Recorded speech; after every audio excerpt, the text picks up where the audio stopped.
So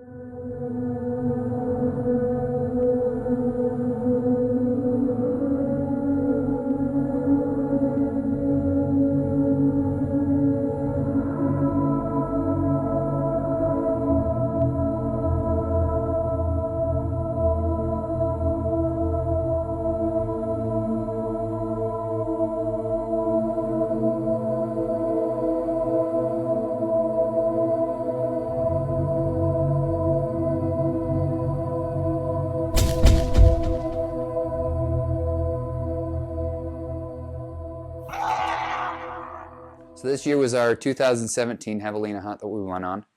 We started our trip with 3 of us. Here we go, beginning our trip. We're gonna meet up with a couple friends and basically get down there and get hunting. So like usual, we got everything packed up and started heading on our way. And all of a sudden, we're stuck in Vegas in the Fiesta parking lot of a casino. The differential had some issues. So we filled it up and just chanced it and did what we could and had to continue onward. Arizona, this hunt that we usually go on, it's usually nice and warm and dry and not that bad of weather. Well, we get up to the dirt road. First off, we hit the river, and the river is just going full on. So we just had to cross the river and get going up there, and I knew what that meant when the river was like that. It meant that the roads were going to be pretty sloppy. So we get up there and the road conditions are literally almost the sloppiest we've ever had them. Finally, we get to camp, start setting up. We're finally there, getting everything ready for hunting.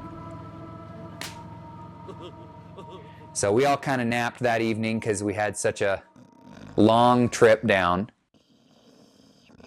and woke up from our naps and went out and did a little bit of glassing. Sometimes you might feel like you're going insane staring at rocks. And that first day, took the guys out and we glassed up a couple different groups of Javelina. Jeez, all I saw was its head.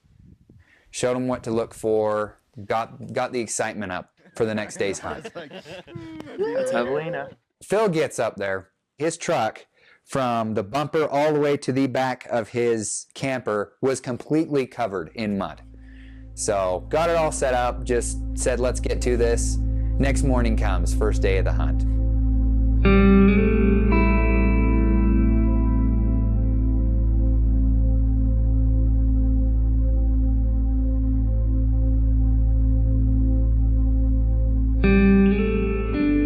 Weather that day, I mean, it rained all night that night. I mean, you could just hear it pounding down on the camper, on everything, and it was just, I knew the grounds were going to be sloppy. It gets so sloppy out there when it rains that it's like every step you got like 2-3 pounds of mud on each foot. It makes it tough for hiking around. So we get out and start glassing, and whenever you have a mixture of rain and wind, it makes it extremely difficult to find Javelina just because they hunker up. They don't like to come out. It's hard to find them.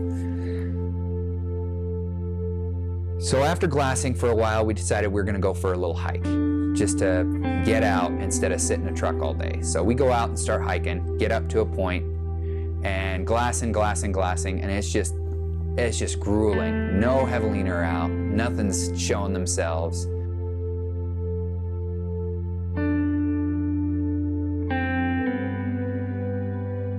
Obviously, we're there for Javelina hunting, but I stumble into the antler to a deer that we've seen out there. It's a buck that I've been watching a lot. He's a big deer. I mean, this is the one side, and here you have the other side to him. He scores 206, so you can see he's a nice big buck. The chances of stumbling into that out there just on a 4 or 5 day hunt to actually pick up a shed like that, it's pretty amazing to be able to do that. Jokes are going back and forth, how we need to spread out and look for the antler, but I knew we needed to go across one more ridge and glass across that ridge because there's always a sounder of Javelina over there. So we get to that point and we start glassing across. When we glass across, I picked out a couple different sheds laying on that hillside at about 1,000 yards out.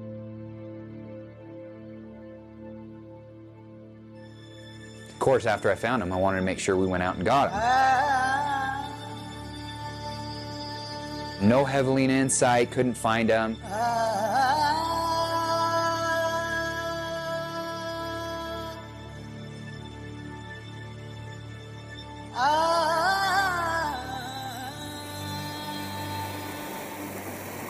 We're just gonna cut across, go pick up these sheds, look a little bit harder. The more you move, the more likely you are to find what you're looking for.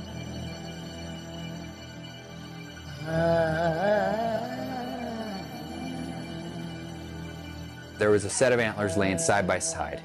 It's difficult to find antlers side by side. It doesn't happen very often.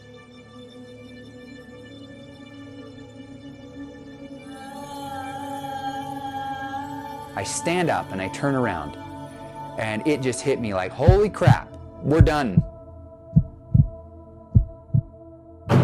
It's spotted us, it's gonna run off. But somehow first mistake just went by like nothing. He shrugged it off and the thing just started moving.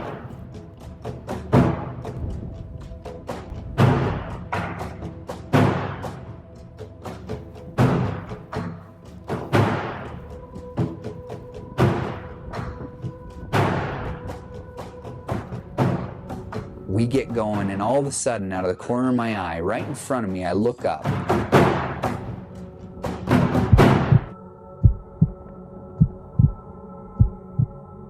And this huge boar just steps out right in front of us. I thought, we're done again.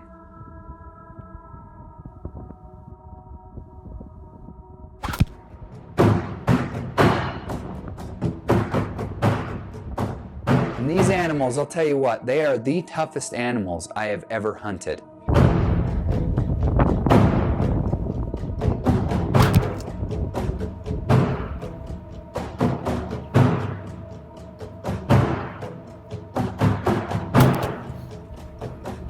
Three shots to the vitals. And he's just still going.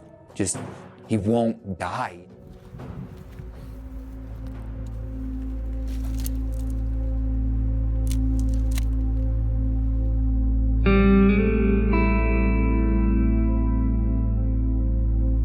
I mean, it was just a cool experience. Just the whole thing was awesome. Oh shit, that's a nice boar.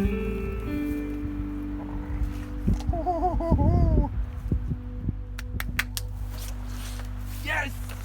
Yes! Oh my gosh, he's freaking huge, dude. His tusks. You can see him, they're freaking awesome. Whoa. Hardest day ever out here. And we finally get it done. Yes! That's why you go across the ravine. You go, you look, you don't stop. Because you get good stuff. We just went out, made sure we had some fun, found a few antlers, turned around, and it was just, hey, there it is. So these animals are pretty much my funnest animal I like to hunt. They're just so gnarly looking. They just look mean altogether. And they're so fun to hunt because with any other animal, you make the stalk, you make the smallest mistake and poof, they're gone. And you gotta have so much patience with them. With these animals, they're just so fun because even though you may make a mistake here and there while stalking up on them, they still give you that opportunity. I'm Trevor Mortenson. This is my passion. I absolutely love hunting. And if you want to get some guys that can help you get some good footage, these are your guys to do it. They made the hunt fun and gave us a nice memorable experience while doing it. Now we got a video to last us a lifetime to preserve that memory forever. Thanks again, guys.